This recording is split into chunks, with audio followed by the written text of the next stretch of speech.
சிவகார்த்தியின் படம் audio launch எல்லாருமே பார்த்துருப்பீங்க. சன் டிவியில் பராசக்தியோட ஆடியோ லான்ச் வந்து போட்டாங்க. நம்ம ஆடியோ லான்ச் வந்து ஜி தமிழில் போடும்போது அதே டைமிங்க்கு அந்த இதை பார்க்கக்கூடாதுன்னு சன் டிவிக்காரங்க போட்டாங்க. சரிங்களா? அதில் சிவகார்த்தின் என்ன சொல்றாங்கன்னா சோசியல் மீடியாவில் வந்து நிறைய வந்து பேசுறாங்க. அதில் பொய்யும் இருக்கும், உண்மையும் இருக்கும். நான் வந்து படத்தை வந்து ரிலீஸ் பண்ண வேண்டாம்னா சொன்னேன், கொஞ்சம் தள்ளி போடலாம், இப்போதைக்கு வேண்டாம்னு சொல்லும் போது ப்ரொடியூசர் வந்து என்ன சொல்றாங்கன்னா, பொங்கல் அப்பதான் வந்து வசூல் எடுக்க முடியும் சிவா, அதனால வந்து இந்த டைம்ல தான் ரிலீஸ் பண்ண முடியும்னு சொல்லும் போது, நான் ஒரு ஆக்டரா ப்ரொடியூசர் சொல்றதான் கேட்க முடியும். இந்த ப்ரொடியூசர் தான் வந்து அமௌண்ட் வந்து கொடுத்து இந்த படத்தை வந்து எடுத்திருப்பாங்க. அதனால வந்து ப்ரொடியூசர் பேச்சு தான் நான் கேட்க முடியும், அதனால வந்து சரின்னு சொல்லிட்டேன், இதுக்கும் எனக்கு எந்த சம்மந்தம் இல்லைன்னு சொல்லி சிவகார்த்தியின் ப்ரோ வந்து ஓப்பன் டாக்கா வந்து சொல்லியிருப்பாரு. சரிங்களா? அதுக்கப்புறம் வந்து நீங்க ஜனவரி 9 போய் ஜனநாயகன் படத்தை பார்த்து நல்லா செலிப்ரேட் பண்ணுங்க. ஜனவரி 10 போய் நீங்க வந்து சிவகார்த்தியின் என்னோட படத்தை பாருங்கன்னு சொல்லி சிவகார்த்தியின் ப்ரோ வந்து சொல்லியிருப்பாரு.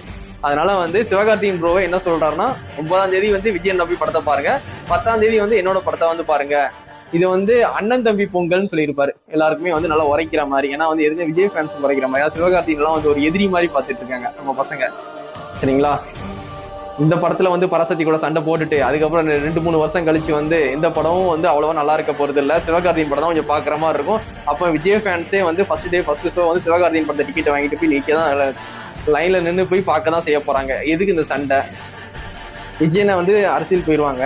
இதுக்கப்புறம் வந்து சிவகார்த்தியின் படம் தான் வந்து மாசம் வந்து தியேட்டர்ல வந்து ரிலீஸ் பண்ணுவாங்க. அப்போ வந்து விஜய் ஃபேன்ஸ் நம்மளே போய் டிக்கெட்டை வாங்கிட்டு அந்த படத்தை தான் போய் பார்க்க போறோம். அப்போ எதுக்கு இந்த தேவையில்லாத சண்டை?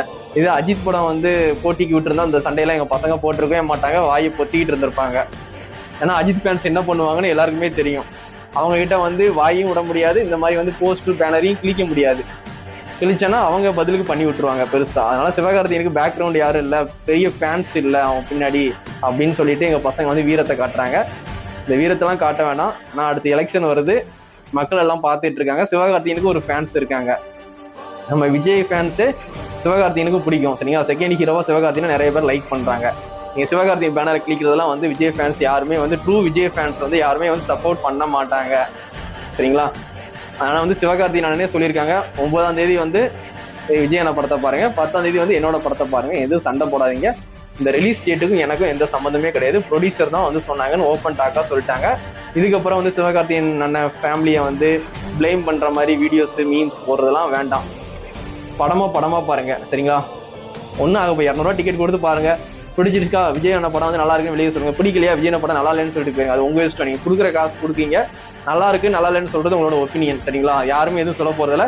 தேவையில்லாம இந்த மாதிரி வந்து சண்டை போட்டுட்டு இருக்காதீங்க.